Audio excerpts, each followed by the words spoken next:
Salut à tous, j'espère que vous êtes en forme et que vous avez passé de bonnes fêtes, ça fait vraiment plaisir de vous retrouver et je vous souhaite une très bonne année 2020.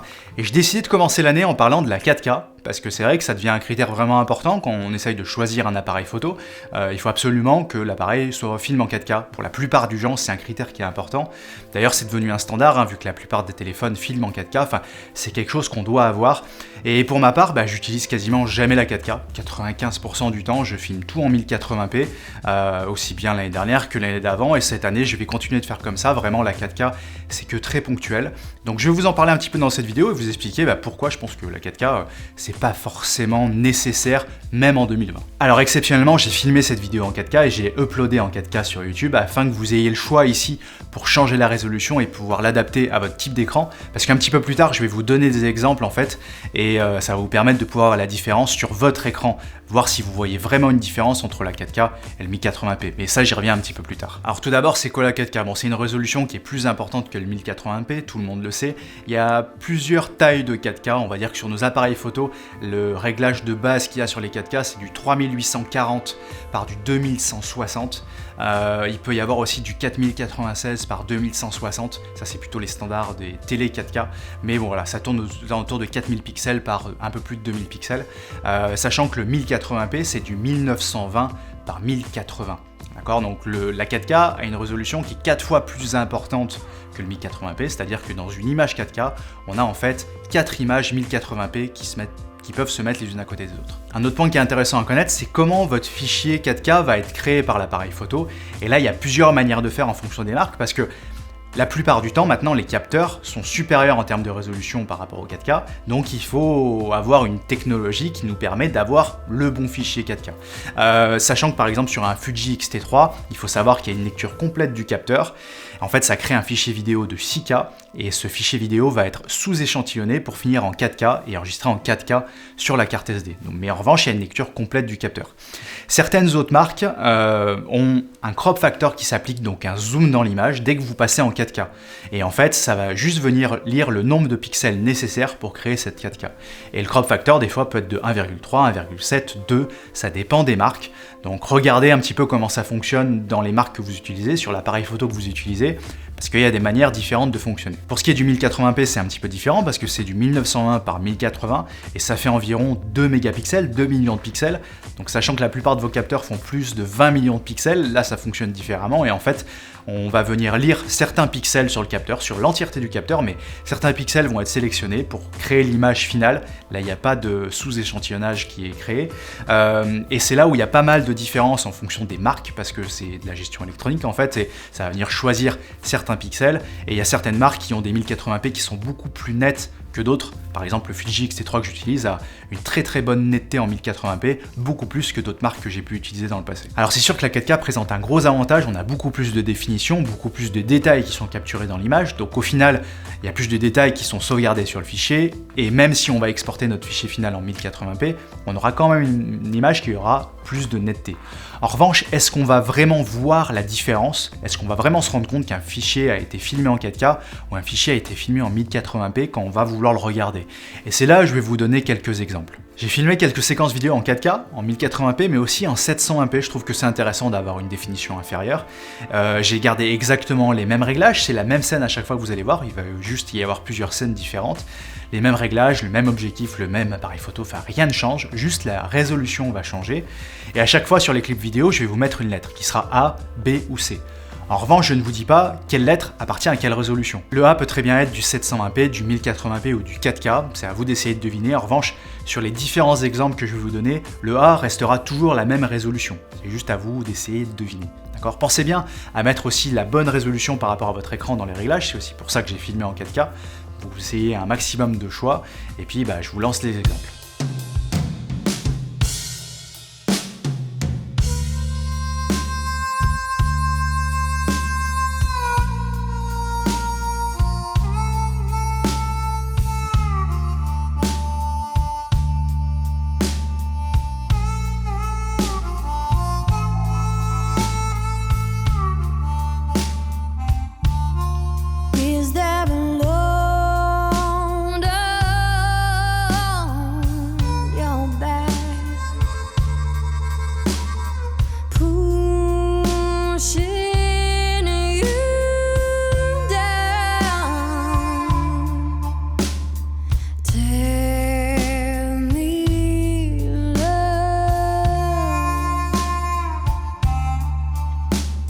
Spread your wings.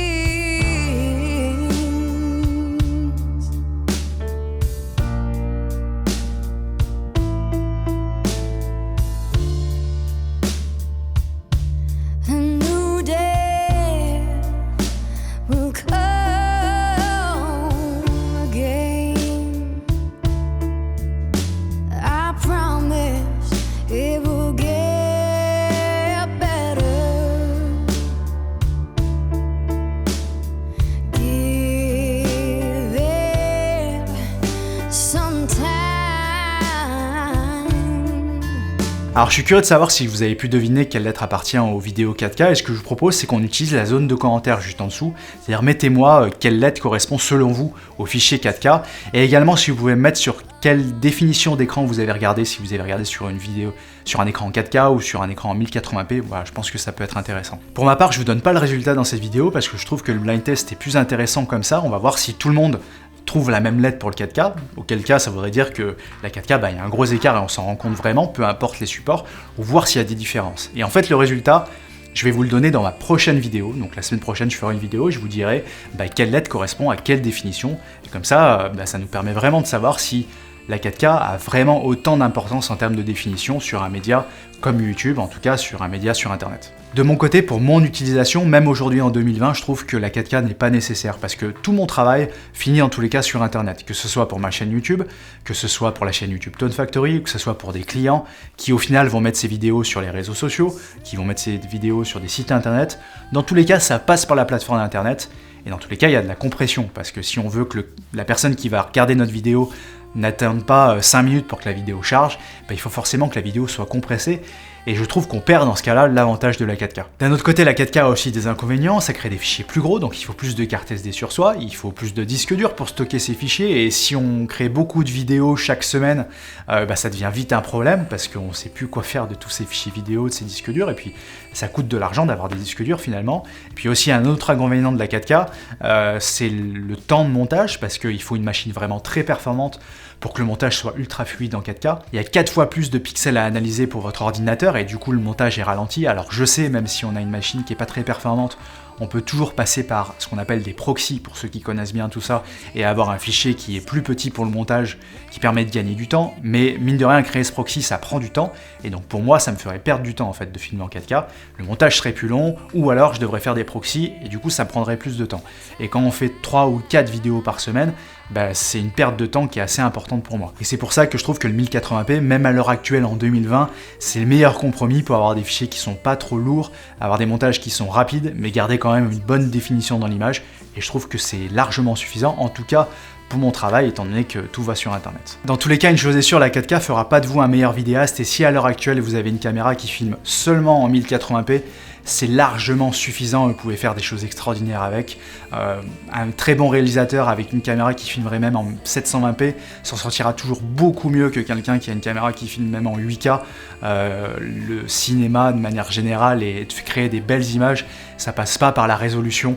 C'est autre chose, c'est raconter une histoire, c'est avoir un bon éclairage, c'est avoir une bonne mise en scène, et tout ça, ça dépend pas du tout de la résolution de vos images. Voilà, j'en ai terminé pour aujourd'hui, j'espère que cette vidéo vous aura intéressé et vous aura été utile. Si c'est le cas, n'oubliez pas le petit pouce bleu qui fait toujours plaisir. Et n'hésitez pas également à donner votre avis dans la zone de commentaires, je suis toujours très curieux de savoir ce que vous pensez des sujets que j'aborde, et notamment ici de la 4K. Si vous pensez que je devrais tout filmer en 4K, dites-le moi dans les commentaires et expliquez-moi pourquoi je devrais filmer en 4K. Je trouve que c'est intéressant.